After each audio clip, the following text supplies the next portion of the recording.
Hello नमस्ते प्यारे विद्यार्थियों और प्यारे दोस्तों, आप सभी का स्वागत है me and my two class के अंतर्गत।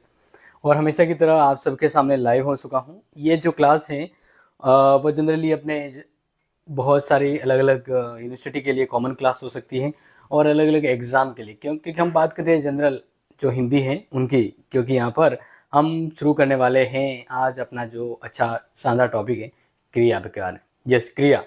तो क्रिया देखो, ये आप सभी को पता है क्रिया के बारे में टॉपिक आप बहुत ही ईजी है और एग्जाम में आता है, क्योंकि हिंदी निवारी का आपका एग्जाम होगा।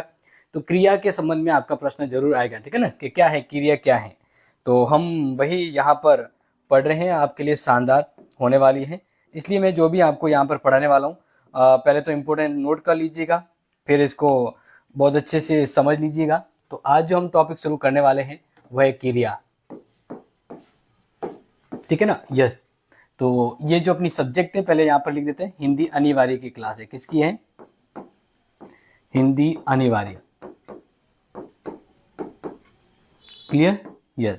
तो अब जो भी स्टूडेंट लाइव जुड़े हैं फटाफट से आप अपने अन्य अदर फ्रेंड्स को जल्दी से क्लास शेयर कर लीजिए, क्योंकि ये क्लास आप सबके लिए लाइव हो चुकी है। Yes Neetu, I am Nikhil. Yes, welcome Nikhil. तो देखिए, सबसे पहले तो ये आप लोग ध्यान रखना कि क्रिया के बारे में परिभाषा पूछी जाएगी। क्या पूछी जाएगी? परिभाषा। तो आप सबको परिभाषा याद है कि नहीं है? आप सबको परिभाषा याद है कि नहीं? क्रिया के बारे में पहले सबसे पहला प्रश्न यही आता है कि क्रिया किसे कहते हैं। पिछली बार का पेपर उठा के देख लीजिए, आपको समझ में आ जाएगा। तो ध्यान रखना, जिन शब्दों से, चलो मैं आपको लिखवा ही देता हूं। देखिए, जिन शब्दों से कोई काम होता है, ठीक है ना, हम इसकी बात कर रहे हैं। तो नोट कर लीजिएगा, जिन शब्दों से, यानी अब मैं यहाँ पर कुछ शब्द भी आपको बताऊंगा, लेकिन पहले ही आप ध्यान रखना कि जिन शब्दों से किसी काम का होना, किसी काम का होना या करना पाया जाता है उसे क्रिया कहते हैं। क्या कहते हैं? क्रिया कहा जाता है। क्लियर? सिंपल डेफिनेशन है, बहुत ही सिंपल। किसी काम के करने या होने का बोध होता है या पाया जाता है। बिल्कुल सही है निखिल, सही बात है कि जिन शब्दों से किसी काम का होना या करना पाया जाता है, पाया मतलब फील होता है, या हम कहें कि हमें बोध होता है कि भाई वो चीज हो रही है। तो जब हम कोई काम कर रहे हैं तो उस काम के अंतर्गत कोई काम किया जाता है या काम होता है किसी और के द्वारा भी, तो वो क्रिया के अंतर्गत आता है। अब देखिए, मैं इसकी कुछ डेफिनेशन आपको, मतलब कुछ एग्जाम्पल देते हैं। हम यहाँ पर कुछ उदाहरण समझते हैं कि कैसे कोई क्रिया हो रही है। जैसे मोहन हंसता है, मोहन हंसता है। तो देखो, मोहन है, वो हंसता है, तो ये हंसना क्या है? क्रिया हो गई। क्या हो गई? क्रिया हो गई। ऐसे ही एक शब्द यहां पर ले लें, जैसे राधा नाचती है, राधा नाचती है, या फिर अध्यापक पढ़ाते हैं। तो ये सभी क्या है? ये सभी क्रिया के उदाहरण हैं। बिल्कुल सीधा, बहुत ही सिंपल टॉपिक है और एग्जाम में ये पूछा भी जाता है कि क्रिया। यस, तो क्रिया की पहली दफा तो आपको परिभाषा याद रखनी है, ठीक है। इसके बाद फिर आपको एग्जाम्पल यानी उदाहरण याद रखने हैं। क्या रखना है? उदाहरण याद रखने हैं। ये आपको समझ में आ जाएगा, बहुत ही सिंपल वर्ड है, बहुत ही सिंपल वर्ड है। यस निखिल, नाचना एक क्रिया है। यस, ऐसे बहुत सारे जितने वर्ड लिखवा दो। चलो मैं 2-3 और ऐसे वर्ड लिखवा देता हूँ या ऐसे सेंटेंस लिखवा देता हूँ जिससे, देखो वैसे मोस्टली जिसके पीछे ता प्रत्यय लगता है वो क्रिया बन जाता है, ठीक है। जैसे पक्षी उड़ रहे हैं, ये भी एक क्रिया है। सीता पढ़ रही है।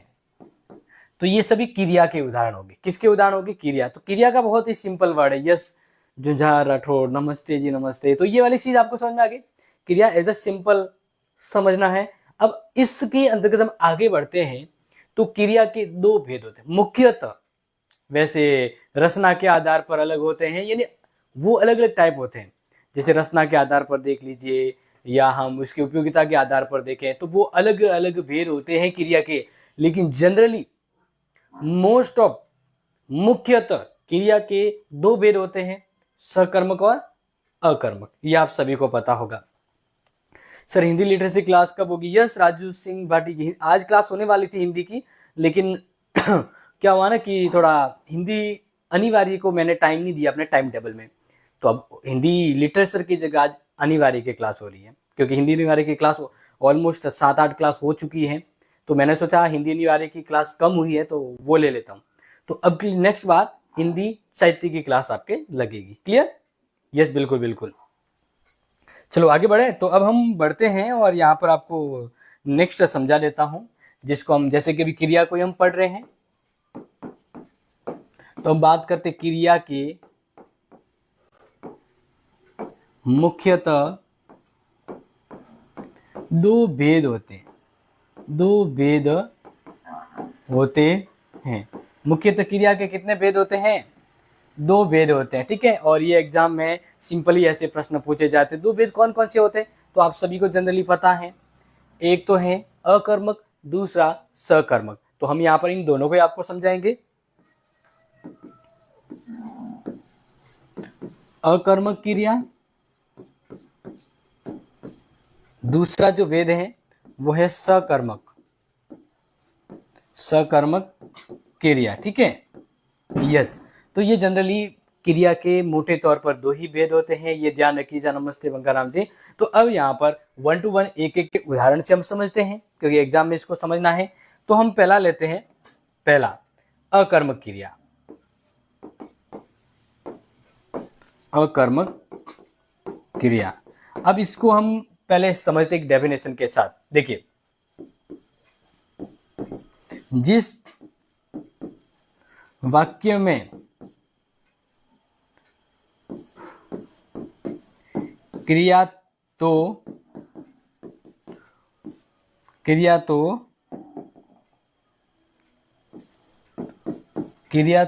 हो रही है, परंतु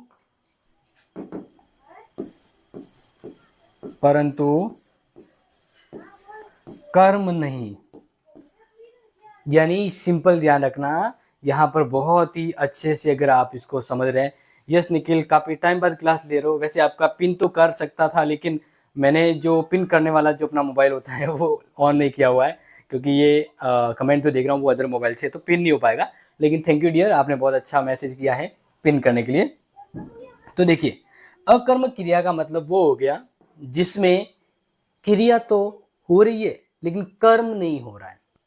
कर्म नहीं हो रहा है कहने का मतलब, एक ऐसा ही मान लीजिए ना कि एक मूवी तो है लेकिन मूवी में हीरो या विलन नहीं है, तो वो कैसा होता है? तो विदाउट हीरो या विलन के मूवी कह सकते हैं। तो वैसी क्रिया तो हो रही है बट उसमें कर्म नहीं हो रहा है, तो वो क्या होगा? अकर्मक क्रिया कहलाएगी। अब इसका उदाहरण भी दे देते हैं, चलो उदाहरण ले लेते हैं। देखिए, जैसे एक उदाहरण देते हैं जिससे और अच्छे से क्लियर हो जाएगा और समझ में भी आ जाएगा। देखिए, मोहन, अभी उदाहरण ही दिया था मैंने, मोहन हंसता है। तो मोहन हंसता है, तो मोहन है ना वो हंस रहा है, तो ये क्या है? ये क्रिया है। ये क्या हो रही है? ये क्रिया हो रही है। देखिए, मोहन हंसता है, तो हंसता क्या है? हंसता एक क्रिया है, लेकिन कर्म कहाँ है?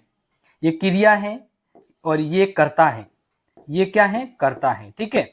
ये क्रिया और ये कर्ता, बट कर्म कहाँ है? कर्म तो है ही नहीं, कर्म तो है ही नहीं। तो इस प्रकार से जब किसी वाक्य में क्रिया तो हो रही है लेकिन कर्म नहीं हो रहा है, तो उसे अकर्मक क्रिया कहा जाता है। यानी मूवी तो है, मूवी चल भी रही है, लेकिन मूवी में हीरो कहीं नहीं है, तो विदाउट हीरो वो मूवी कैसी बन सकती है, या क्या कहेंगे उसको? तो इसी प्रकार से यहाँ पर भी है। इसके मैं 2-4 एग्जाम्पल आपको बताता हूँ और फिर मैं आपसे पूछूंगा कि किस में कर्म हो रहा है, किस में नहीं हो रहा है। पहले मैं ये बता दूं कि कौन सा वाक्य कर्म वाला होता है, कौन सा अकर्मक। तो ये अकर्मक क्योंकि कर्म नहीं हो रहा है। आगे बढ़ते हैं, नेक्स्ट दूसरे पेज पर आपको ले चलता हूं जहां से आपको और समझ में आ जाएगा। देखिए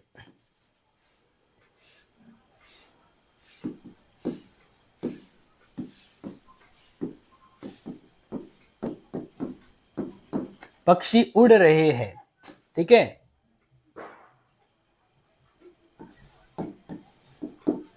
राधा गा रही है, राधा गा रही है। इसके अलावा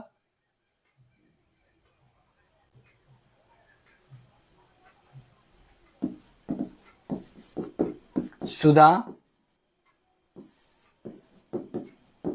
नाचती है। तो ये सभी क्या है? यस, ये सभी क्या है बताइए। नमस्ते प्रकाश, नमस्ते, नमस्ते जी, यस निखिल, दीपक, यानी अंचल, नमस्ते समझते। ओके, तो देखिए तीनों वाक्य हैं। पक्षी उड़ रहे हैं, राधा गा रही है, सुधा नाचती है। तो इन तीनों में क्रिया तो हो रही है, नाचती है, गा रही है, उड़ रहे हैं, ये क्रिया हो रही है, बट इसमें कर्म नहीं है। तो जब ये क्रिया है, इसमें कर्म नहीं है, तो इन तीनों को हम क्या कहेंगे? अकर्मक क्रिया। क्या कहेंगे? अकर्मक क्रिया। समझ में आ गया? यस। अब इसको अगर मैं जो दूसरे वे से देखूं, सर जी इकोनॉमिक क्लास हो रही है क्या?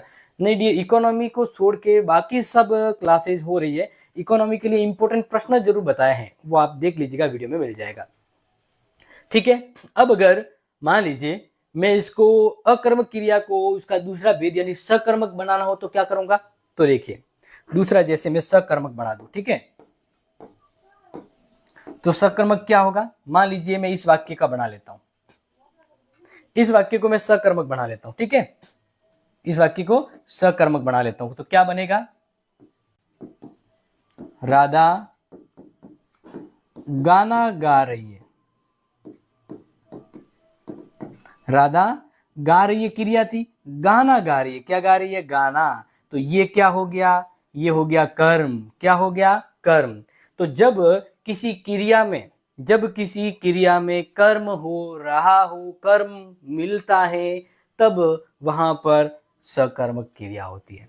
यानी कर्ता का प्रभाव कर्म पर पड़ रहा हो या उस वाक्य में कर्म हाईलाइट हो, क्योंकि कर्म वहां इंट्रोड्यूस हो रहा है, तो ये चीज यहां पर आपको समझ में आ रही होगी।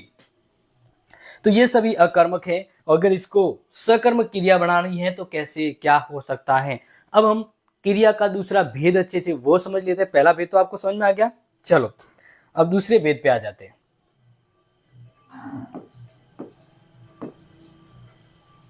सकर्मक वाला समझते हैं। सकर्मक क्रिया, ठीक है। अब इसके समझ लीजिएगा।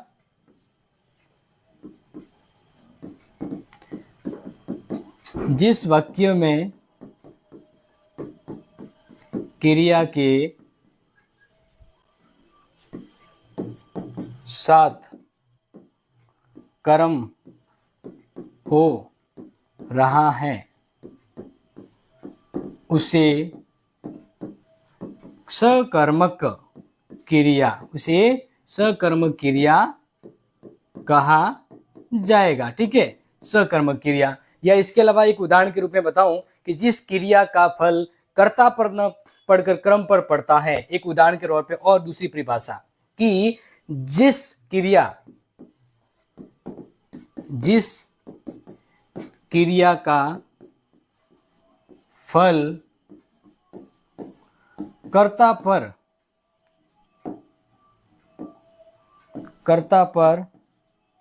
न पढ़कर कर्म पर पढ़ता हो, उसे सकर्मक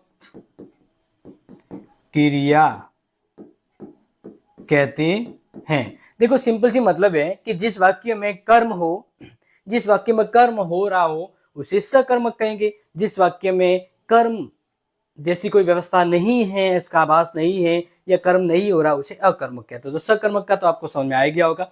नमस्ते निकिता। तो अब ये चीज को हम एक एग्जाम्पल से समझते हैं। वाक्य देखते हैं कि ऐसे कौन से वाक्य जिसमें कर्म हो रहा है। जैसे देखिए, श्याम सेब खाता है। तो अब श्याम क्या खाता है? श्याम सेब खाता है। तो सबसे हाईलाइट क्या होता है? श्याम सेब खाता है। तो देखो ये तो है क्रिया, क्रिया का कोई इंट्रोड्यूस नहीं हो रहा है, लेकिन यहाँ पर सेब आने से वाक्य मीनिंगफुल और सकर्मक हो रहा है। देखो सेब खाता है कौन? श्याम। तो यहाँ पर ये कहने का मतलब है कि जहां से वाक्य में कर्म का आभास होता है कि श्याम सेब खाता है, तो श्याम पर क्रिया का प्रभाव नहीं पड़ रहा है, ये कर्ता और कर्म का प्रभाव हो रहा है। ये चीज आपको समझ में आ गया नहीं? देखिए एक उदाहरण मैं दे दूं, जैसे एक ऐसा वाक्य लिखता हूं जिसमें कर्म नहीं है। देखिए श्याम सो रहा है। श्याम सो रहा है। देखिए तो इसमें कर्म नहीं हो रहा है, क्रिया तो हो रही है, सो रहा है, क्रिया तो हो रही है लेकिन कर्म नहीं हो रहा है, तो अकर्मक हो गया। लेकिन जिसमें कर्म हो रहा हो सकर्मक हो गया। श्याम सेब खाता है। एक और एग्जांपल लेते हैं, जैसे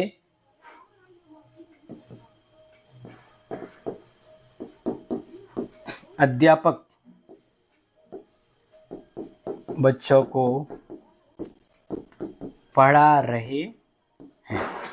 तो ये दोनों वाक्य जो है, ये भी हो गया सकर्मक, ये भी हो गया सकर्मक और ये भी सकर्मक, क्योंकि अध्यापक पढ़ा रहे हैं, कोई कर्म नहीं है, लेकिन अध्यापक बच्चों को पढ़ा रहे हैं, तो ये क्या हो गया? कर्म।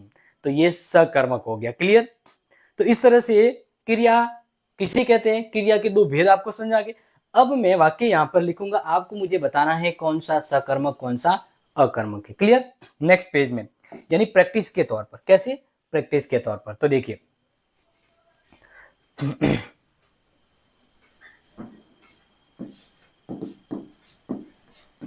अकर्मक क्रिया,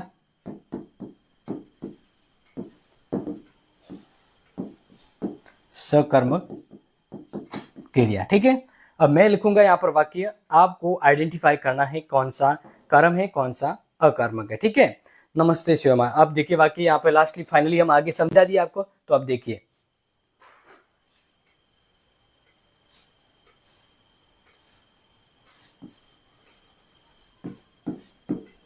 कुत्ता भौंकता है। ठीक है,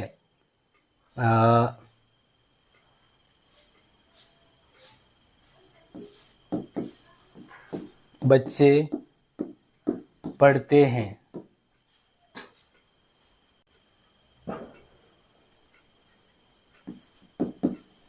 राधा कविता पढ़ती हैं। वे गा रहे हैं।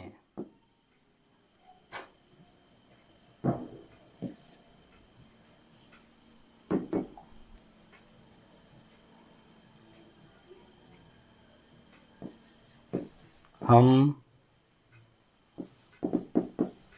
आम खा रहे हैं। ठीक है, तो अब इस वाक्य में देखिए, अब इस वाक्य में आपको ये पता लगाना है कि किस में क्रिया है, किस में मतलब क्रिया तो सब में हो रही है, किस में कर्म है और किस में नहीं है।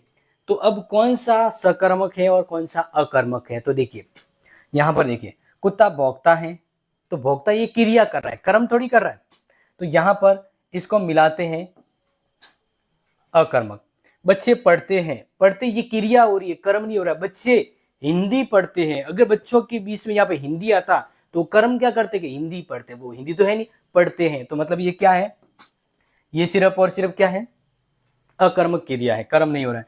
राधा कविता पढ़ती है, तो ये सकर्मक हो गया, क्योंकि राधा पढ़ती तो है लेकिन कविता पढ़ रही है, ये कर्म हो रहा है, तो यहां पर समझ में आ जाना चाहिए। इसी प्रकार से नेक्स्ट है वे गा रहे हैं। वे गा रहे हैं यानी क्रिया हो रही है, लेकिन क्या वो यहाँ पर आंसर नहीं है, वह गा रहे हैं। अगर यहाँ पे आता कि वे बॉलीवुड सॉन्ग गा रहे हैं, वे लोकगीत गा रहे हैं, या फिर वो गाना गा रहे हैं, तो वो कर्म होता, लेकिन यहाँ पर कर्म नहीं है, इसलिए इसको कहेंगे अकर्मक क्रिया। हम आम खा रहे हैं, तो ये कौन सी सकर्मक क्रिया हो गई। समझ में आया? तो बहुत ही सिंपल है, आप इस क्रिया को समझने के लिए ज़्यादा दिमाग लगाने की जरूरत नहीं है, सीधा सीधा है, बस एक दो बार आप समझ लिए, क्लास को दोबारा देख ली, आपको सीधा सीधा समझ में आ जाएगा। ठीक है, ये ध्यान रखिएगा। लेकिन एक चीज ध्यान रखना कि एक वाक्य में अगर दो कर्म हो ना तो उसको द्विकर्मक कहते हैं। ये भी एक बार थोड़ा सा समझा दूं, यहां पर देख लीजिए, अगर ऐसा आ जाए द्विकर्मक क्रिया, द्विकर्मक क्रिया इसका मतलब जिस क्रिया में दो कर्म हो या दो कर्म हो रहे हो इसको द्विकर्मक क्रिया कहते हैं। जैसे एक उदाहरण के लिए मैं आपको समझा देता हूं कि अध्यापक ने बच्चों को किताब दी, अध्यापक ने बच्चों को किताब दी। तो यहां पर देखिए, किताब दी, देनी तो क्रिया है, लेकिन अध्यापक ने बच्चों को किताब दी, तो यहां पर ये हो गया पहला कर्म और ये हो गया दूसरा कर्म। तो इस प्रकार से एक ही वाक्य में दो कर्म है, द्विकर्मक। अध्यापक ने बच्चों को किताब दी, इस प्रकार से ऐसे वाक्य को द्विकर्मक कहा जाता है, द्विकर्मक क्रिया। समझ में आ गया? ये बहुत बढ़िया है। एक और भी ऐसा एग्जांपल आता है जब कोई वाक्य किसी की प्रेरणा से करवाया जाता है। जैसे मालिक ने नौकर से चाय मंगवाई, इसको कहते हैं प्रेरणात्मक क्रिया। प्रेरणात्मक क्रिया, प्रेरणात्मक क्रिया का मतलब क्या होता है? जिसमें प्रेरणा होती है। ठीक है ना? जैसे मालिक ने नौकर से कपड़े धुलवाए। ठीक है, तो ऐसी क्रिया को प्रेरणात्मक क्रिया कहते हैं, जहां काम किसी से करवाने की प्रेरणा होती है, कोई प्रेरणात्मक वाक्य होता है, तो ये क्या कहलाती है? ये प्रेरणात्मक क्रिया कहलाती है। ठीक है, ये तो अलग है, ये ज्यादातर ऑप्शनल के मतलब अलग से आते हैं, लेकिन मोस्ट ऑफ क्रिया के दो ही भेद होते हैं, सकर्मक और अकर्मक, वो आपको समझ में आ गया होगा। ठीक है, तो ये थी आज की हिंदी अनिवार्य की जो क्लास आप सबके लिए। बस आप इस क्लास को अपने दोस्तों को शेयर करते रहिए, अपने क्लासमेट को, अपने दोस्तों को, ताकि आने वाले समय में और भी शानदार बढ़िया क्लास रेगुलर जो हमेशा होती है, हर साल होती है, वैसी आती रहे। तो प्लीज क्लास को लाइक एंड शेयर कर लीजिएगा और important class, important term test के प्रश्नों के लिए जुड़े रहिएगा। मिलते हैं अगली इंपॉर्टेंट क्लास में, तब तक के लिए take care, thank you so much, जय हिंद, जय भारत।